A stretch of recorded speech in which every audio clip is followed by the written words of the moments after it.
샬롬, 말씀 읽어주는 김기웅 목사입니다. 오늘도 기대하는 마음과 사모하는 마음을 가지고 하나님의 말씀 함께 읽겠습니다. 열왕기상 8장 54절부터 66절까지의 말씀입니다. 이 모든 담대하고 뜨거운 기도를 하나님께 드린 뒤에 솔로몬은 무릎 꿇고 있던 하나님의 제단 앞에서 일어나 하늘을 향해 손을 뻗었다. 그렇게 선체로 소리 높여 이스라엘 온 회중을 축복했다. 친히 말씀하신 대로 당신의 백성 이스라엘에게 평화를 주신 하나님을 찬양합니다. 그분이 모세를 통해 하신 모든 선하고 놀라운 말씀이 단 한마디의 예외 없이 모두 이루어졌습니다. 하나님, 바로 우리 하나님께서 우리 조상과 함께 계셨던 것처럼 우리와 계속해서 함께 계시기를 바랍니다. 그분께서 절대로 우리를 포기하거나 떠나지 않으시기를 바랍니다. 우리가 늘 그분께 집중하고 헌신하게 하셔서 그분이 예비하신 인생길을 따라갈 때에 표지판을 주의 깊게 살피며 그분이 우리 조상에게 정해주신 걸음걸이와 장단에 따라 걷게 하시기를 바랍니다. 그리고 내가 하나님 앞에서 기도로 아랜 이 말씀이 밤낮으로 그분 앞에 있어서 그분이 내 형편에 맞게 행하시고 날마다 그분의 백성 이스라엘에게 공의를 보장해 주시기를 바랍니다. 그러면 이 땅의 모든 사람이 하나님께서 참 신이시며 다른 신이 없음을 알게 될 것입니다. 그러니 여러분도 하나님, 우리 하나님께 전적으로 순종하며 살아야 합니다. 그분이 예비해 주신 인생길을 따라가고 그분께서 오늘 분명히 밝혀주신 모든 것에 주의하여 깨어서 살아야 합니다. 그 후에 왕과 온 이스라엘이 하나님께 제사를 드리며 예배했다. 솔로몬은 소 22,000마리, 양 12만 마리를 하나님께 제물로 바치며 화목제를 드렸다. 이렇게 왕과 온 이스라엘이 하나님의 성전을 봉헌했다. 그날 왕은 하나님의 성전 앞들 한가운데를 거룩한 장소로 구별하고 거기서 번제물과 곡식제물, 화목제물의 지방을 바쳤다. 청돈 제단이 너무 작아서 이 모든 제물을 다 바칠 수 없었기 때문이다. 이렇게 솔로몬은 큰 가을 절기를 지켰고 온 백성이 그와 함께했다.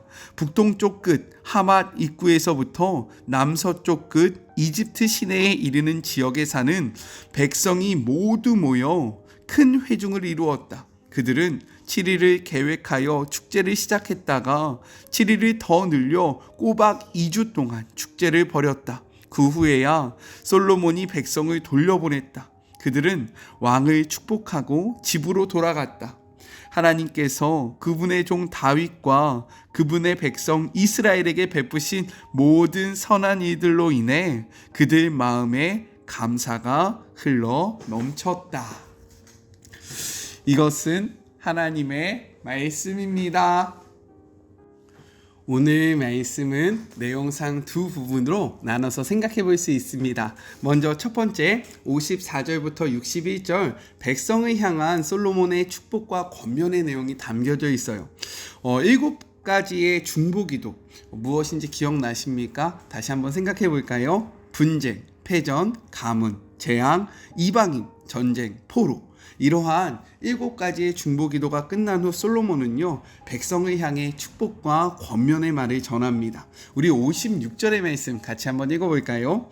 여호와를 송축할지어다 그가 말씀하신 대로 그의 백성 이스라엘에게 태평을 주셨으니 그 종 모세를 통하여 무릇 말씀하신 그 모든 좋은 약속이 하나도 이루어지지 아니함이 없도다 라고 이야기합니다.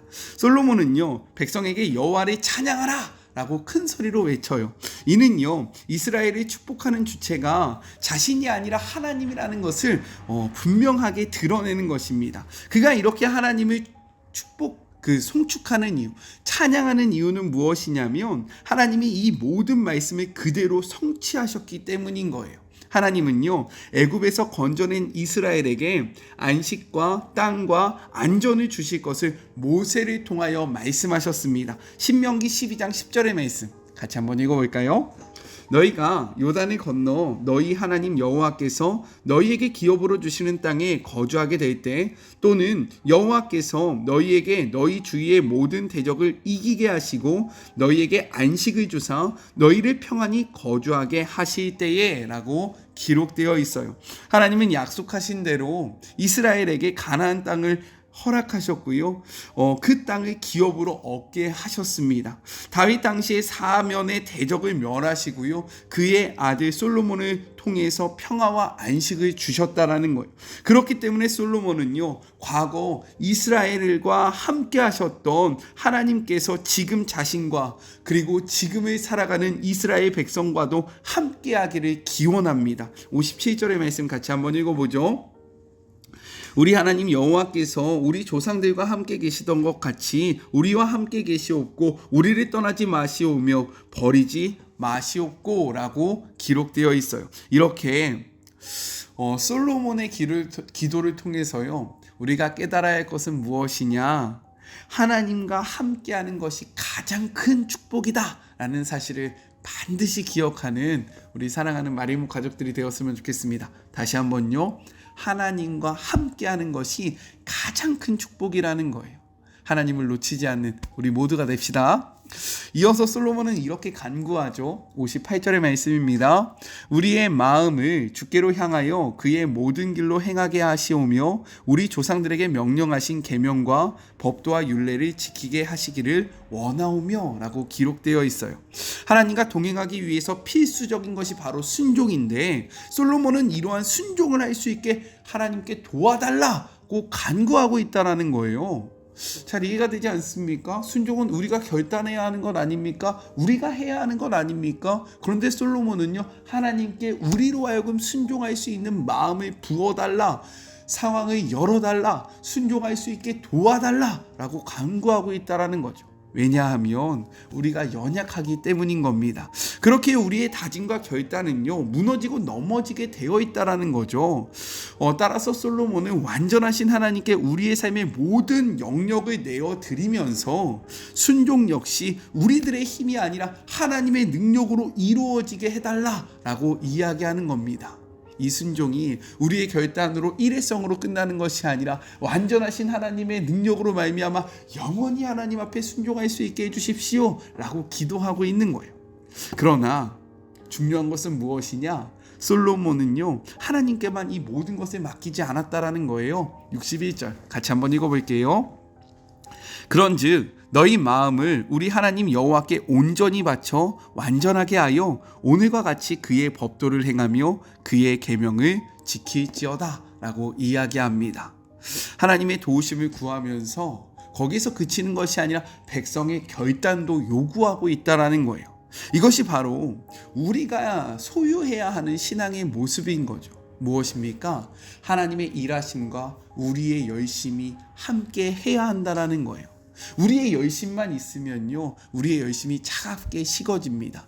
하나님의 일하심만 있으면요, 하나님은 우리와 동역하기를 원하시기 때문에요, 이러하면 안 된다라는 거예요. 이 양쪽의 모습이 다 있어야 합니다. 우리를 향한 하나님의 일하심, 그리고 하나님을 향한 우리의 열정, 이것이 하나 될 때에 완전해질 수 있다라는 거예요. 이 말씀을 기억하며 하나님의 일하심을 간구하고요, 우리의 열심을 통하여 하나님께서 우리에게 약속하신 바를 모두 다 이루어가는 우리 사랑하는 마리모 가족들이 되었으면 너무나도 좋겠습니다. 이 말씀의 비밀 꼭 기억합시다. 아셨죠?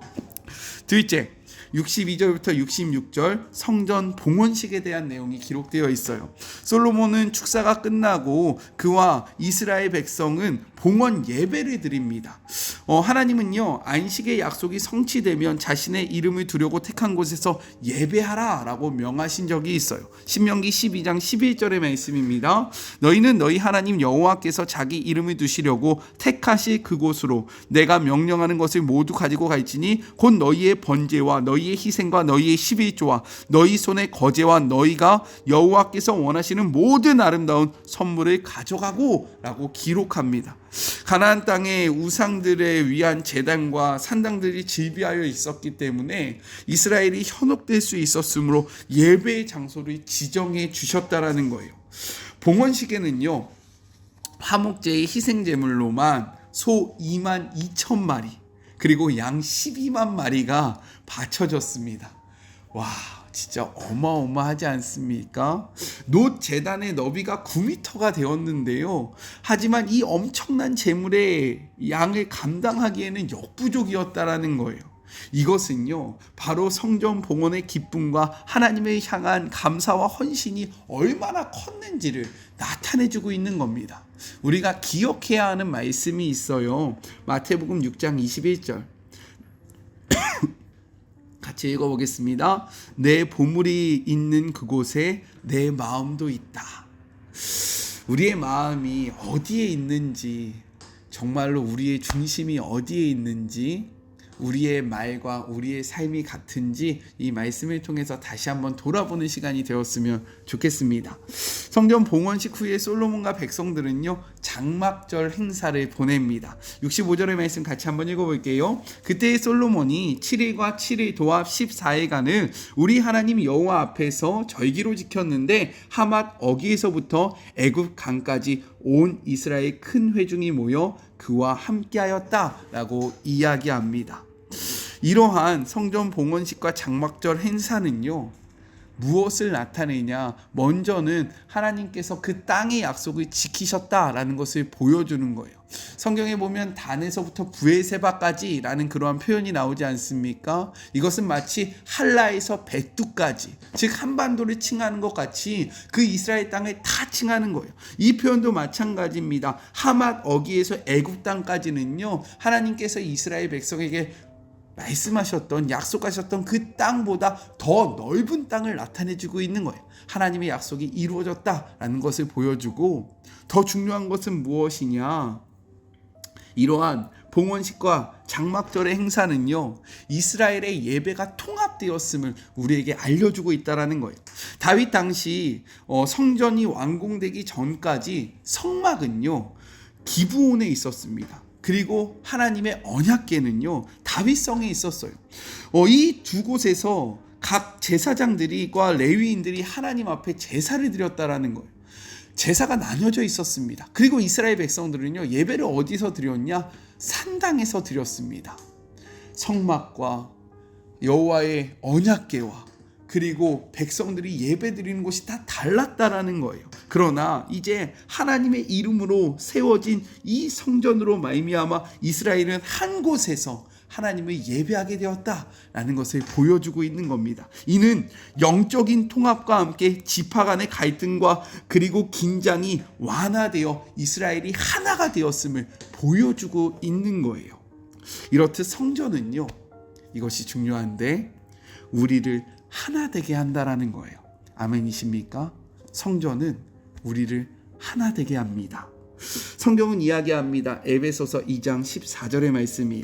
그는 우리의 화평이신지라 둘로 하나를 만드사 원수된 것 곧 중간에 막힌 담을 자기 육체로 허셨다라고 이야기합니다. 그래서 주는 평화, 막힌 담을 허셨네 라는 이러한 찬양의 고백을 하는 거예요. 그 찬양의 고백은 이 말씀을 근거로 하고 있는 겁니다. 이 말씀을 기억하며 우리의 마음속에 갈라져 있었던 그 모든 삶의 영역들과 관계들이 하나님 안에서 다시금 하나가 되는 우리 모두가 되었으면 좋겠습니다.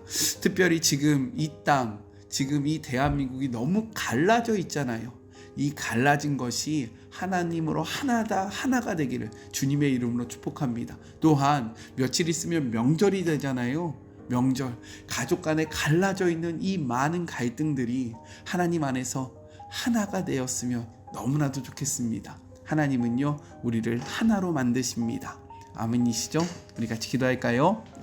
하나님 감사합니다. 오늘도 말씀을 통하여 우리가 어떻게 살아가야 할지, 어떠한 방향으로 나아가야 할지를 분명하게 말씀하여 주심에 감사합니다. 하나님의 일하심, 그리고 우리의 열심히 함께해야 한다라는 사실을 잊지 아니하는 주의 모든 자녀들이 되게 하여 주시옵소서. 모든 것을 하나님에게만 맡기는 자들이 아니라 또 모든 것을 내가 하겠다라고 이야기하는 것이 아니라 하나님과 동역하며 하나님의 나라를 이루어가기를 소망하오니 주님의 일하심과 우리의 열심이 하나 되게 하여 주시옵소서. 또한 기억합니다. 성전은요 우리로 하여금 하나 되게 합니다. 갈라져 있는 이 땅, 갈라져 있는 우리의 관계들, 주님의 말씀 앞에서 주님의 성전 안에서 하나가 되어지는 역사가 일어나게 하여 주시옵소서. 함께 하실 주님을 바라보며 거룩하신 예수님의 이름으로 간절히 기도드립니다. 아멘. 네, 이 말씀을 기억하면서 모든 것을 하나님 앞에 맡기는 것이 아니라 또 모든 것을 우리가 하려고만 하는 것이 아니라 하나님과 우리가 동역하여 하나님의 나라를 함께 세워나가기를 소망합니다. 또한 우리가 기억해야 할 것이 있어요. 하나님의 성전은 우리로 하나 되게 한다라는 겁니다. 하나 되어 나아가는 우리 모두가 되었으면 좋겠어요. 기도 제목이 있습니다. 저는요 내일 제가 나온 성교의 대학교 신학대학원 신학반 체프를 섬기게 되었습니다.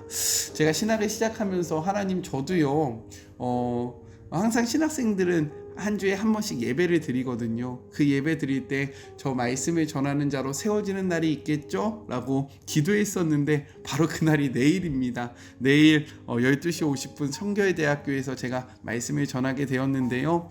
사랑하는 후배 목사님들에게, 후배 전도사님들에게, 사역자들에게 말씀을 전하는 이 시간 가운데 하나님의 마음을 온전히 나눌 수 있도록 함께 기도해 주시기를 간절히 소망합니다. 네, 기도해 주시는 거 믿고 잘 다녀올게요. 사랑하고 주님의 이름으로 축복하면서 오늘 하루도 힘내세요. 우리 내일 만나요. 안녕. 오늘도 수고하셨습니다.